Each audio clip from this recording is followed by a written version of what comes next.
ગઢપણની અંદર ઉંબર હતા ઈ ડુંગર થયા અને પાદર થયા પરદેશ. કારણ કે ઘરમાંથી તો બહાર નીકળાતું ન હોય. કદાચ પાદરે છોકરાઓ મોટરસાયકલ ઉપર બેહારીને લઈ જાય ને તો એમ થાય અરે આટલું બધું બદલી ગયું. કારણ કે ગયા જ ન હોય કોઈ દી. એટલે ગઢપણની અંદર આવું થાય.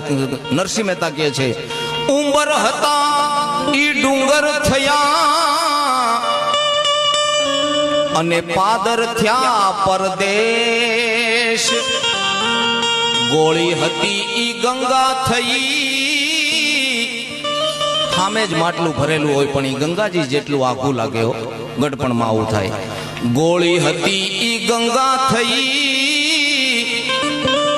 અંગે આવ્યા છે ઉજળા કેશ. ગઢપણ કોણે મોકલ્યું અંગે આવ્યા છે ઉજળા કેશ. ગઢપણ